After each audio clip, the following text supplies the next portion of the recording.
What is up, you guys? Glitches here, and welcome back to the channel. Today I wanted to bring you a second Enshrouded video going over an alternate location for a very nice gold chest. It is not a jeweled ornate gold chest, so it isn't the most efficient for farming those high level gold legendary weapons. I would recommend checking out my Hollowed Halls video for that, but there is a few weapons that I have yet to find in that Hollowed Halls locations that I did find at this location, like a lot of the top 3 best wands in the game that you can get from this chest, as well as all of the new superior rings that you can get.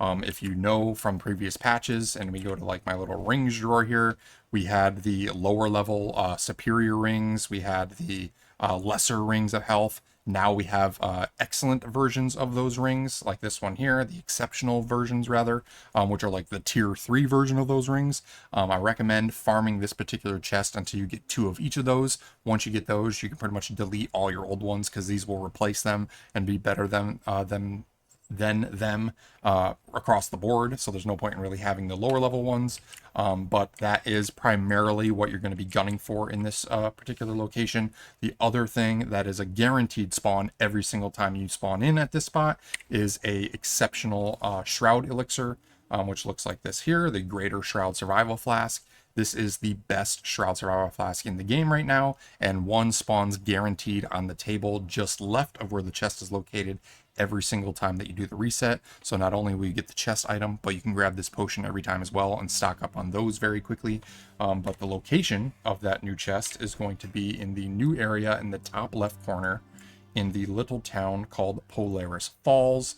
It's going to be in a building at the very back of the village, at the highest point of the village, up on the top of the cliff. So let's go ahead and teleport there now, and I'll show how to do the setup, and I'll catch you guys here in a second.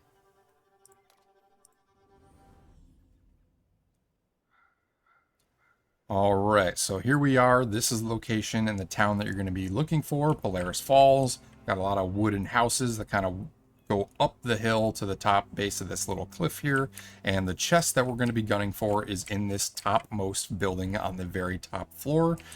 This door normally is going to be locked behind a lockpick, so make sure that you bring a lockpick with you. Once you open this door with the lockpick, the chest is going to be inside of the fireplace, so just hack it with a axe or use an explosive spell. I use the Eternal Fireball, and you can open it up and grab the loot. There's a ring of stamina right out the gate, what we're looking for.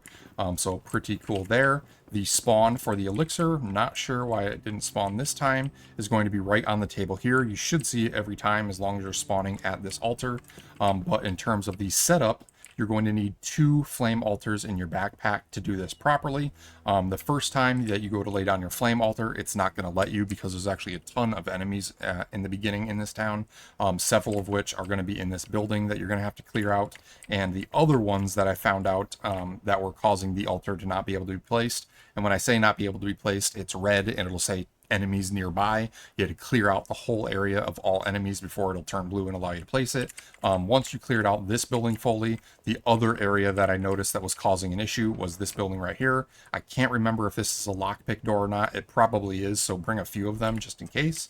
But there's going to be some enemies on this top floor, potentially one on this floor, and then in this back room there's 2 or 3 enemies that spawn. And because this is far enough back to where you're pretty much underneath the building that we want to go to now, they counted as being too close to where we were building the altar, and so they had to be taken down as well. But once you clear all the enemies out of this basement and in this secondary building, you should have the right of way to go and build your flame altar in the building that we want to start it in. So I'll just go back up to the top floor where we want to do the chest. And for the first one, what I did is I just placed a kitty corner. It fits perfectly right in this little corner behind the wall. And by doing that, it allowed us to expand, if I take out the hammer, our building out to about here or so, or basically out to where I ended my platform. I just put it down in that corner and built as far out as I could. Once I did that, I knew I had enough leeway, and I deactivated the first one, took out the second altar, and then placed it down in such a way that the border was about 2/3 to halfway in the middle of this top floor building area. And the reason being for that, obviously, is we don't want it intersecting with the gold chest, or else it's not going to be able to respawn. And we don't want it intersecting with the table here that has our shroud potion on it. So right here worked out perfect for me. You can do a little bit more forward, a little more back. It doesn't really matter, as long as it's in that general area. And then once you get it down, the only last thing to take into consideration, obviously, is the orientation. I mentioned this in the Hollow Halls patch, but kind of mimic and screenshot this pattern orientation of your altar. You want the gap between the two main big circles to be in the middle on this particular side. None of the other ones have a gap like that. So this is the one you want to focus on, and the one that you want to face in the direction that you want to be looking when you spawn. So we want to be looking this way. That's why I put that on the front side. But once you get your altar down, you're pretty much good to go.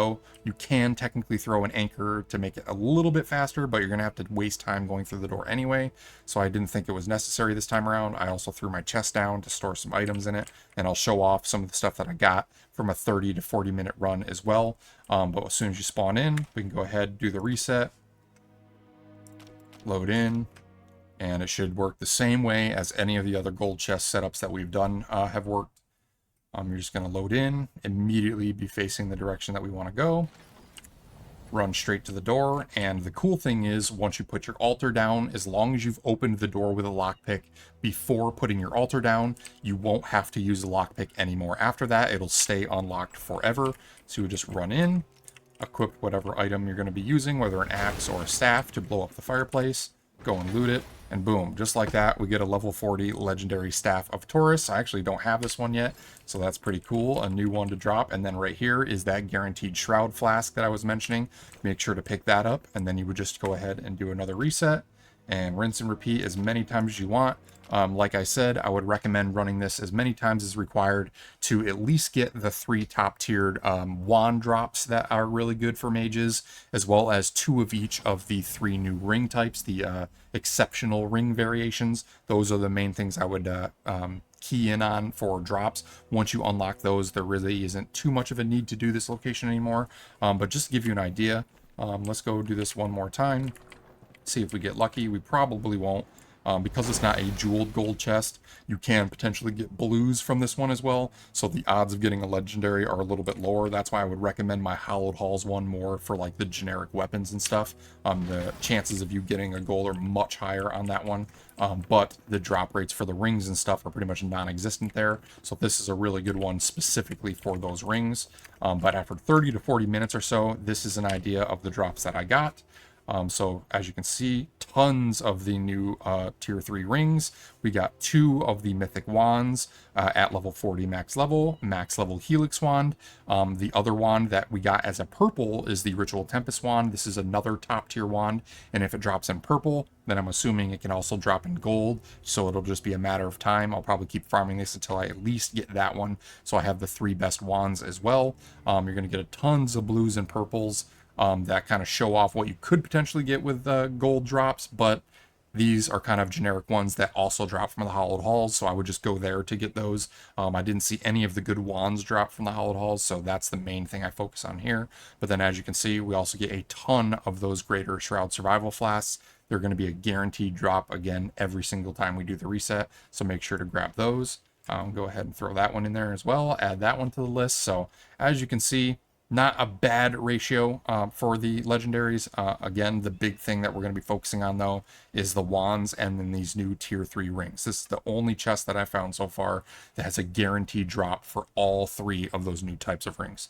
So I wanted to share that location with you guys. Hopefully it helps you out. If it did, be sure to smash that like button, comment down below. I appreciate all of your guys' feedback. Also, if you want to keep up to date on my future content, I know I'm going to be making updates to all of my build videos.